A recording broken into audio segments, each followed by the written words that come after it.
Italian Wine Podcast.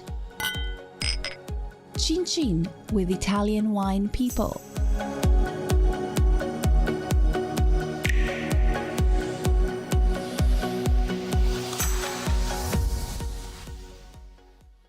Welcome to the Italian Wine Podcast. Today we have Roberto Anesi, named Best Italian Sommelier of 2017 by the Associazione Italiana Sommelier. Yep. Thank you for taking the time to speak to us. Thank you very much. Thank you for the invitation. So, while you are quite famous in Italy for your achievements as a sommelier, you are also the owner of the restaurant Paèl in the Dolomites in the Val di Fassa in Canazei. Correct. And you also spend time speaking at events such as the Vinitaly International Academy Masterclass, which was during the Italian Wine Ambassador course. Can you tell me a little bit about your story and a little bit about your restaurant before I ask you to go into more detail about the masterclass I heard you give? Yeah, okay. Thank you very much for the invitation. First, about me, I am a sommelier. I started my education about 25 years ago with the Associazione Italiana Sommelier. I became an instructor about 12, 13 years ago, if I'm not wrong. And this takes me, of course, a lot of time during my spare times when I'm not working in my restaurant. My restaurant is, of course, the most important part of my life because, of course, it takes me a lot of time and of energy because nowadays, running a restaurant is not that easy. And yeah, I live in the mountains in a very important ski resort. I live in Canazei, and here we have been, running this restaurant, me and my wife, my family, from the '94. So this is, we are still doing that. Okay, no, that's wonderful. It's '94. Wow. Yeah, I was a young kid. No, you're still young. Okay, so my first question then about your restaurant is, what kind of food do you serve? We serve different food. We have a little bit of food of our tradition, our origin, because we are a Latin language speaking area. So we speak a minority language, and in this area is not an area which has a very important cuisine, because it was a very poor area until I would say 40, 50 years ago.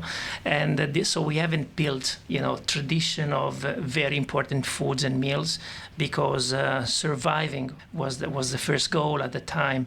So our foods are very rich of calories, a lot of butter. And most of the dishes are in the past were made for example, like the Tyrolese dumplings, Knödel in German. It's a food that born because of in order not to have waste or to have leftovers. So in the reuse of the leftovers, so this is correct. And we cannot grow vegetables because we are too high, 1,500 meters of elevation. And so our cuisine at the time was very poor. Nowadays, for example, we use wild meats. We have revisited some typical recipes from the area, and then we also have grilled meats that now are very fine search out in our restaurant, and people come expressly for this selection of grilled meat that we have. The Latin peoples, they have been around, I think, since the Roman period. So do you know anything about the influence that period has had on the foods because it's such a... No, it's almost nothing. This valley went through very difficult periods in the past, and it was very, very poor area. So we didn't bring a lot of tradition that the Romans left 2,000 more years ago. So they only left a language, which actually it's quite funny because sometimes it's very difficult from village to village, because the connection between the villages was not that easy at the time. So the language has was very limited, the spoken language into the village. So some words, for example, I always use the example of house, which is casa, which is cesa, from village to village, is very difficult, and it's interesting to go through these differences. Yeah, no, it is really interesting. The other question that I wanted to ask is, in terms of the food and the wine as well, do you work closely with your chef to pair the food around the wines that you choose for the wine menu, or do you pair the wines around food? So it depends. Basically, we have some foods, some recipes that the chef follows, and of course I am in charge of finding the good or the better wine pairings. But when we have special dinner with special menu, which we build for the guest and with the guest sometimes, because they say we want this and that, then of course when we work together with the chef, we prepare the menu a couple of weeks before, and then I try to find the best pairings. Then if something for me is, for example, too much or sometimes too few, I ask to the chef to change a little bit the intensity of the aromas or the flavors of that dish to match properly with wines from the area. Okay, so you do more than, run the restaurant, because you're here right now in Verona. And I wanted to actually ask you about, I just saw you give a master class, and it was really interesting. It was the Vinitaly International Academy Masterclass today, which was part of the Italian Wine Ambassador course. And I wanted to ask you about the presentation you gave, the essence of the Dolomites. So do you want to give me a very quick idea of the essence of the Dolomites? Obviously, it was a really long masterclass, so just what is your... Well, first of all, I think it was very funny because the attendees, they were very, all very high-level skilled, so they're very used in drinking wines and evaluating qualities of wine, and with a wide experience on the varieties, for example. We have tasted 8 different samples with 8 different varieties. Some were very typical and indigenous of the territory. Some others were more international. And I think that we had the possibility of discovering the great character of the Trentino wines through these varieties, because Trentino is a very small region which has a great potential, and it's a very green region. The production of is very sustainable, and we have the altitude and the mountains that give a print to the wines that we make. So the territory is standing out in every glass you drink when you drink wines from Trentino, because freshness, savoriness, minerality, they are always acting very powerful in the nose and on the palate. So my next question is that most people have been focusing on native grape varieties in Italy, but this area in the north has a lot of international varieties as well. So how do they express themselves in northern Italy, the international varieties? I think they have an elegant expression. If I should choose one single word, I would choose elegant, because as I just finished to introduce, the elements that characterize the production in Trentino are this high acidity. So very often, for example, we have tasted a very nice Merlot, and the people were surprised by the elegance of this wine and the ripeness at the same time connected to the very high acidity that the wine had. So the international attendees we had, they were very, very impressed by this balance between the smoothness, the roundness, the thickness that Merlot has, with the high acidity that Trentino wines provides. And I guess my next question is, what is your favorite wine to pair with your favorite food? Well, since I live in Trentino, I am a great fan of the sparkling wines of the great sparkling wines that we produce in Trentino. So very often I like pairing sparkling wines in an unordinary way. I mean, I like, for example, very much pairing Trento Doc Rosé with grilled meat or with pizza, for example, and I always try to think, out of the box, and I avoid these classical food pairings, which is beer and pizza or white and fish. So very often I like to drink light body red wines like Pinot Noir or San Marziminos with fish cooked in oven, where you get a little bit of the oiliness from this cooking in oven. Or I like, for example, to pair white wines with generous structure to some pastas or some risotto, where you get people automatically think to pair red wines. So I like, for example, I like rosé very much. I find rosé very versatile, very modern, high acidity, low alcohol, good prices. Why not? Because this is something we always take into consideration when we choose wine, when we pair wine.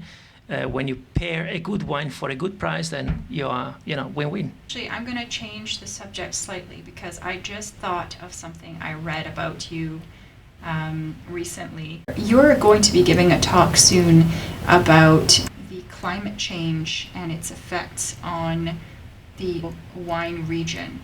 Do you have any thoughts on that you can share with us now? Yes, no, I also wrote something last year for a magazine about the climate change. And I think that Trentino is a very, by this point of view, Trentino is a region which sleeps, safe and quiet in terms of global warming, because we have this altitude that are crucial and very important for providing very important excursion of temperature. Of course, the global warming or this climate change we see the effects even in Trentino, but we always have this high altitude we can account and we can use, in terms of providing very important excursion of temperature. So I think that this territory is a territory that has a lot to say, or will have a lot to say in the future, because of this very important and special environment that we have in this territory in Trentino.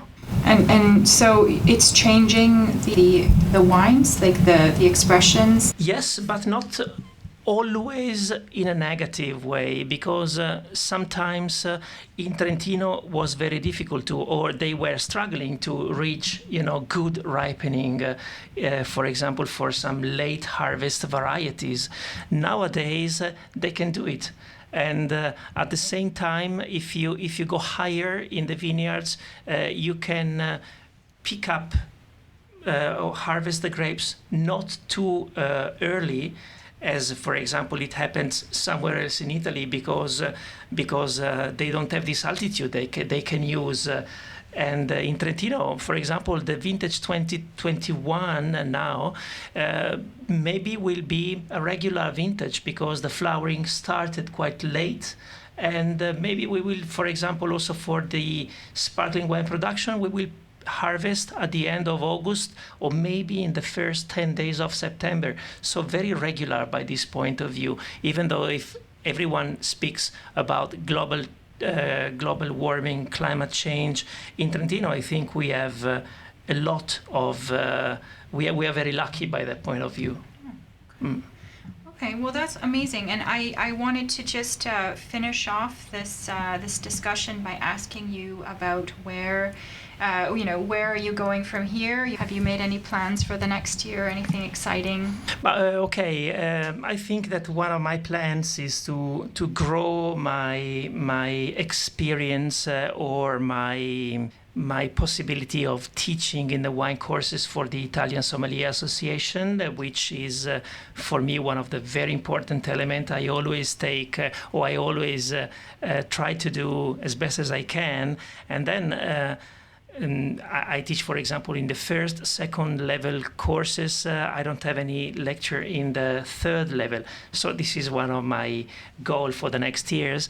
And then, of course, I have the privilege and the possibility of speaking very often about wines from Trentino, sparkling wines from Trentino, representing my territory around not only in Italy, but also abroad out of Italy, in Europe, or also away.